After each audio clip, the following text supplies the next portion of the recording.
بسم اللہ الرحمن الرحیم۔ آج جو ہمارا ٹاپک ہے وہ ہے پختونستان موومنٹ، جو تقریباً ڈیورنڈ لائن کا جب معاہدہ ہوا تھا، برٹشرز نے جو افغانستان کے ساتھ معاہدہ کیا تھا، جس میں نارتھ فرنٹیئر NWFE کے جو بہت سے ایریاز تھے وہ برٹش انڈیا کو دیے گئے تھے، اور بہت افغانستان کے جتنے ایریاز تھے وہ نارتھ سائڈ جتنے ایریاز تھے وہ پاکستان کو دے دیے گئے تھے۔ اس کے بعد یہ جو موومنٹ تھا اس نے ایک صحیح زور اس وقت پکڑی تھی 1940 کے بعد۔ یہ جو پشتونز تھے یہ رہتے تھے ایک تو نارتھ ویسٹرن جو پارٹ آف پاکستان ہے، پریزنٹ پاکستان، اور جو افغانستان ہے وہاں پہ رہتے ہیں۔ تو یہ 1940 کے بعد تو پشتون جو ہیں انہوں نے ایک انڈین نیشنل کانگریس جو تھا، اس وقت کے دو پارٹیز تھے جو مین پارٹیز تھی اس وقت برٹش انڈیا میں، ایک تو انڈین نیشنل کانگریس اور ایک تھی آل انڈیا مسلم لیگ۔ تو ان کا جو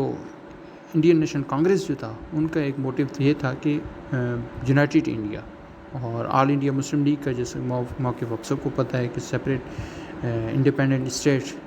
جو مسلمانوں کہ جتنے بھی میجارٹی ایریاز ہیں ان کو ملا کر ایک سپریٹ اسٹیٹ بنایا جائے، جس کا نام بعد پاکستان رکھا گیا۔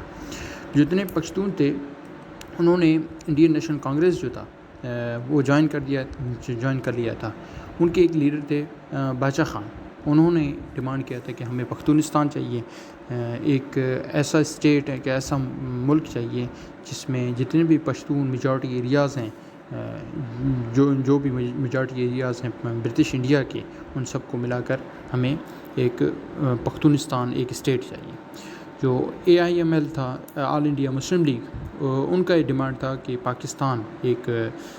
سیپریٹ مسلم اسٹیٹ ہمیں چاہیے، اور قائد اعظم ان کے لیڈر رہے تھے۔ تو قائد اعظم نے جو پشتون تھے ان کو وارن کیا تھا کہ آپ یہ جو انڈین نیشنل کانگریس کے ساتھ رہے ہیں، جن کا موٹو یہ ہے کہ یونائٹڈ انڈیا، یہ ہمیں جو ہے وہ ہمیں مشکل میں لائے گی، ہمیں ہندو راج کی طرف لے جائے گی۔ تو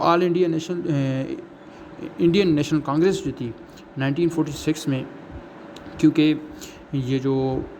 KKS خدائی خدمتگار جو تھے یہ انڈین نیشنل کانگریس کو پشتون کیونکہ انڈین نیشنل کانگریس کو سپورٹ کر رہے تھے، جس کی وجہ سے 1946 میں جو الیکشن ہوئے تھے اس میں انڈین نیشنل کانگریس نے میجارٹی کے ساتھ بہت سے سیٹس جیت لیے تھے، کیونکہ ان کو جتنے وہ وہاں کے پشتونز تھے ان کی حمایت حاصل تھی۔ جو خدائی خدمتگار اور انڈین نیشنل کانگریس جو تھے یہ ایک پولیٹیکلی الائنس رہے تھے NWFP میں، تقریباً 1947 تک یہ الائنس رہے تھے۔ یہ ان کا الائنس سٹارٹ ہوا تھا 1931 میں، ان کا الائنس سٹارٹ ہوا تھا اور 1947 تک ان کا الائنس رہا تھا۔ ان کا پہلا دھچکا ان کے الائنس کو اس وقت لگا تھا جب 3 جون پلان جو برٹشرز نے ان کو جو برٹش انڈین نیشنل کانگریس اور آل انڈیا مسلم لیگ کو پروپوز کیا تھا کہ ہم 3 جون پلان لا رہے ہیں۔ 3 جون پلان کے مطابق جو برٹش انڈیا جو تھا اس کو ڈیوائڈ کر دیا جائے گا، اور جس میں پاکستان ایک مسلم میجارٹی ایریاز جتنے بھی ہیں وہ اس میں پاکستان بن جائے گا، اور ہندو میجارٹی ایریاز جو جتنے بھی ہیں وہ انڈیا بن جائیں گے، تو 2 اسٹیٹ بن جائیں گے۔ تو انہوں نے جو خدائی خدمتگار کے جتنے بھی بندے تھے انہوں نے اپوز کیا تھا کہ انڈین نیشنل کانگریس نے یہ کیوں مان لیا، یہ جو پلان تھا وہ کیوں مان لیا۔ تو انہوں نے ان کا ایک اور جو 3 جون پلان کا ایک اور پوائنٹ یہ تھا کہ NWFP جو ہے اس میں ہم ریفرینڈم کرائیں گے، وہ چاہے پاکستان کا ساتھ دیں یا انڈیا کا ساتھ دیں یا ان دونوں کا ساتھ دیں، ان کے پاس 3rd آپشن نہیں تھا انڈیپینڈنٹ اسٹیٹ کا۔ تو جتنے پشتون سے انہوں نے ایک ریزولوشن پاس کی تھی 21 جون 1947 کو، ایک ریزولوشن پاس کی تھی جس میں انہوں نے کہا تھا کہ ہمیں ایک سیپریٹ پشتونستان اسٹیٹ دیا جائے، اور یہ ایک 3rd آپشن رکھا جائے کہ پاکستان بھی بنے اور ایک انڈیا بنے، اور تیسرا جو ہے وہ پختونستان بن جائے۔ ان کا جو انہوں نے ایک ڈیمانڈ کی تھی کہ خدائی خدمتگار نے، تو ان کے جو ڈیمانڈ جو تھے انہوں نے نہ انڈین نیشنل کانگریس نے مانے تھے، نہ مسلم لیگ نے مانے تھے، اور نہ ہی برٹشرز نے مانے تھے، کیونکہ ان کو ایک دھچکا لگ چکا تھا خدائی خدمت گار کے جتنے بھی ورکرز تھے، جتنے بھی پشتونز تھے، انہوں نے ایک جھٹکا، کیونکہ ان کا الائنس رہا تھا انڈین نیشنل کانگریس کے ساتھ، تو ان کو ایک دھچکا لگ گیا تھا جب ریفرینڈم ہوا تھا. تو ریفرینڈم میں انہوں نے پاکستان کا ساتھ دیا تھا اور کہا تھا کہ ہم پاکستان کی طرف ہلاک کریں گے. ریفرینڈم کے بعد جولائی 20 کو آل انڈیا مسلم لیگ نے یہ ڈیمانڈ کیا تھا کہ جو کانگریس کی منسٹری بنی تھی NWFP میں، کیونکہ 1946 کا جو الیکشن تو وہ جیتے تھے، اس کے بعد ڈاکٹر خان صاحب وہاں کے چیف منسٹر بنے تھے، وہ انڈین نیشنل کانگریس کے بہت سے سیٹس وہ جیت چکے تھے. تو انہوں نے یہ کہا تھا کہ جولائی 20 کو آل انڈیا مسلم لیگ نے ایک ڈیمانڈ کی تھی کہ اس کی منسٹری کو ہٹا دیا جائے، لیکن ماؤنٹ بیٹن نے اس کو اپوز کیا تھا کہ ہم انڈیموکریٹکلی خان صاحب کو ہٹائیں گے نہیں. تو 15 اگست کو ایک فلیگ ہوسٹنگ سرمنی ہوئی تھی جس میں ڈاکٹر خان صاحب اور جس کے جتنے بھی کولیگس تھے انہوں نے یہ سرمنی اٹینڈ نہیں کی تھی، جس کے رزلٹ میں اس کا رزلٹ یہ ہوا تھا کہ ان کی منسٹری ڈیزالو کر دی گئی تھی. اس کے بعد باچا خان، عبدالصمد، GM سید، عبدالمجید سندھی اور دوسرے جتنے بھی نیشنلسٹ ہیں ان کے ساتھ مل کے ان کو سب کو ایک پلیٹ فارم پہ لاتے ہیں، ان سب کو ایک پلیٹ فارم پہ لا کے ان کو مسلم لیگ کا جو گورنمنٹ پاکستان میں جو پہلا گورنمنٹ تھا، ان کے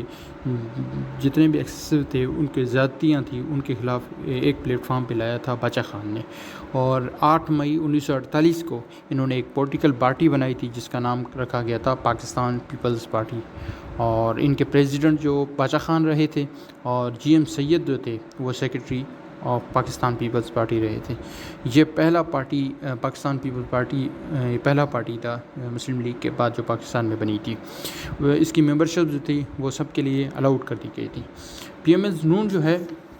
ان کی پروونشل اسمبلی میں، کیونکہ ڈاکٹر خان صاحب کو انہوں نے ریموو کر دیا تھا، ان کی ڈسمسل کر دی گئی تھی، ان کے بعد PML نون کی گورنمنٹ رہی، پروونشل گورنمنٹ جو NWFP میں. تو انہوں نے کیا کیا تھا، باچا خان اور اس کے بیٹے ولی خان اور قاضی عطاء اللہ اور عبدالصمد اچکزئی ان کو گرفتار کر لیا تھا. باچا خان کو الزام یہ لگایا گیا تھا کہ باچا خان اور اس کے کولیگس پر کہ باچا خان جو ہے وہ اینٹی قائدازم اور اینٹی پاکستان سپیچز دیتے ہیں، وہ بھی پبلکلی. تو اس کے بعد جو ہے وہ بابرا انسیڈنٹ ہوتا ہے. بابرا انسیڈنٹ یہ وہ اس وقت ہوا تھا جب ان کو اریسٹ کر دیا گیا تھا، اس کے خلاف بہت سے پشتون نکلے تھے باہر، تو ان کے اوپر جو فائر ہوئی تھی، جو پولیس تھی انہوں نے فائرنگ کی تھی اور اس میں بہت سے کیجولیٹیز ہوئی تھی اور بہت سے لوگ اریسٹ بھی ہوئے تھے. وہ ایک ڈیمانسٹریٹ کرنا تھا کہ آپ نے جو باچا خان کو اریسٹ کیا تھا یہ اللیگلی ہے. حسین شہید سہروردی جو ہے انہوں نے کہا تھا کہ یہ بابرا فائرنگ ہوا تھا، یہ جلالیہ باغ جو فائرنگ ہوا تھا اس سے زیادہ خطرناک رہا ہے. یہ جالیانہ والا باغ جو کیس تھا، انسیڈنٹ جو تھا، اس میں بہت سے جتنے بھی انڈینز تھے ان کو مارا گیا تھا. یہ برٹشرز کا کام تھا. باچا خان کے اس کے بعد باچا خان کا جو ڈیمانڈ جو تھا وہ پختونستان سے پہلے یہ چاہتے تھے کہ سیپریٹ اسٹیٹ ہو. اس کے بعد ان کا ڈیمانڈ جو تھا وہ چینج ہو گیا تھا کہ NWFP جو ہے اس کا نام چینج کر کے پختونستان سے جو ہے وہ NWFP سے پختونستان رکھا جائے with in the federation of Pakistan. یہ پاکستان کے اندر ہی، نہ کہ اس کا الگ ملک بنایا جائے. تو تب اس کے بعد ایوب خان جو ہیں، ایوب خان کے دور ختم ہوتا ہے. تب اس کے بعد جب 1 جون ختم کر دیا جاتا ہے، ایوب خان کے دور میں انہوں نے ایک کام کیا تھا، جتنے بھی پختون تھے ان کو سول لا اور ملٹری بیوروکریسی میں ڈال دیا گیا تھا. تو اس میں بھی ایک پختونستان جو موومنٹ تھا اس کو دبا دیا گیا تھا کیونکہ یہ ٹاپ بیوروکریسی میں آ گئے تھے سارے پشتون. تو 1 یونٹ کے ڈیزولیوشن کے بعد ایک خدائی خدمت گار اور پختون لیڈر جو تھے NAP کے، عبدالصمد، یہ بلوچستان کے تھے. ان کو کہا جاتا تھا کہ بلوچستان کے گاندھی ہیں. انہوں نے عبدالصمد نے یہ ڈیمانڈ کیا تھا کہ پشتون جو میجارٹی ایریاز ہیں بلوچستان میں، ان کو NWFP کے ساتھ مرج کر کے ایک پختونستان یہ جو پروونس کریٹ کر دیا جائے، جو پروونس کریٹ کر دیا جائے. تو جو NAP جو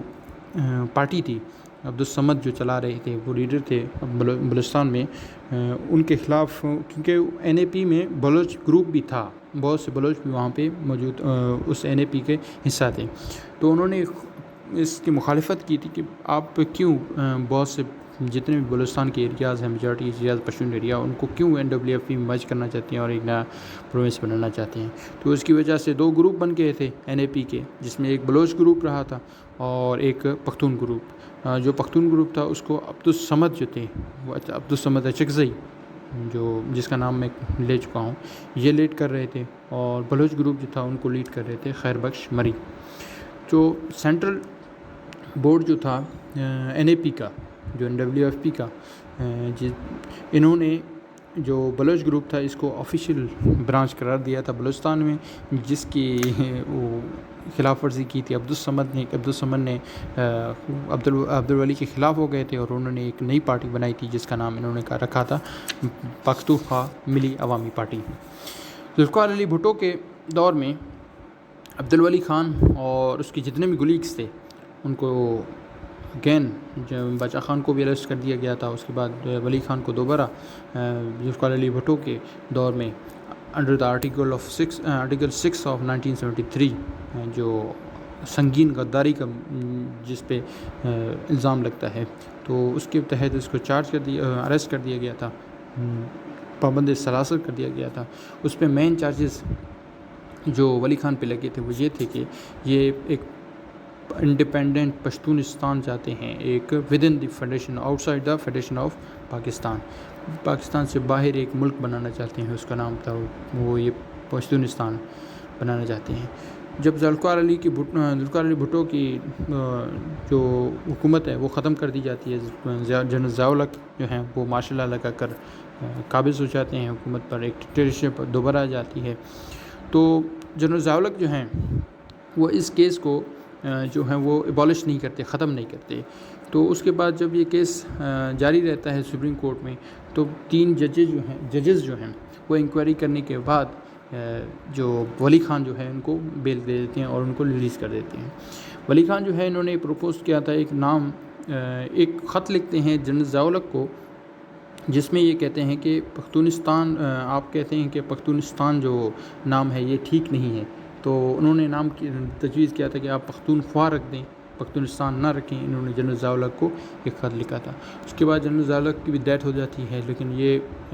معاملہ جاری رہتا ہے، پختونستان جو نیم جو چینج کا یہ معاملہ جاری رہتا ہے. اس کے بعد ان کی بھی یہ شہادت ہو جاتی ہے کہ پلین کریش کر جاتا ہے. اس کے بعد پھر سول گورنمنٹ آ جاتی ہے 1988 سے 1999 تک دیکھیں تو یہ بھی ایک بڑا سول گورنمنٹ رہا ہے. 4 گورنمنٹ رہے ہیں، 4 سول کے، جو اپنے مدت تو پوری نہیں کر سکی لیکن 4 رہی ہیں، جس میں بیبی اور نواز شریف جو ہیں وہ ایک حکمران رہے ہیں، پرائم منسٹر رہے ہیں 2 مرتبہ. تو 1986 میں عبدالولی خان جو ہے وہ ایک نیو پارٹی بناتے ہیں، اس کا نام یہ لوگ رکھتے ہیں ANP. تو اس کے بعد 1999 یہ جو سول گورنمنٹ تھی اس میں بہت سے جتنے بھی پارٹیز تھے ان کا جب بعد میں تو بہت سی پارٹیز بن جاتی، جس میں JUI جو ہیں، PML نون، JUI اور PPP یہ سپورٹ کرتے ہیں. جتنے بھی JI جو ہیں وہ بھی سپورٹ کرتے ہیں یہ کہ بھائی ان کا نام چینج کر دیا گیا، NWFP کے جو نام ہے وہ چینج کر دیا جائے. 99 میں سول گورنمنٹ پھر ختم ہو جاتی ہے اور مشرف صاحب پھر ڈکٹیٹرشپ پاکستان میں دوبارہ آ جاتی ہے. اور اس کے بعد 2008 میں دوبارہ سول گورنمنٹ جب آتی ہے تو اس میں ANP جو ہے وہ حکمرانی کرتے ہیں NWFP میں. ANP اور PP جو ہے وہ کولیشن گورنمنٹ بناتے ہیں NWFP میں، اور یہ میوچولی ایگریڈ ہو جاتے ہیں کہ ہم نام کو چینج کر دیں گے. اس کے بعد یہ لوگ پروپوزل بھیجتے ہیں نیشنل اسمبلی میں جو کہ امینڈمنٹ کیا جائے اور اس میں کنسٹیٹیوشن میں اور نام چینج کر دیا جائے. یہ تھا پورا پختونستان موومنٹ. اگر آپ کا کوئی بھی سوال ہو آپ پوچھ سکتے ہیں، انشاءاللہ میں کوشش کروں گا کہ آپ کے ہر سوال کا جواب آپ کو تسلی بخش دے دوں. Thank you very much.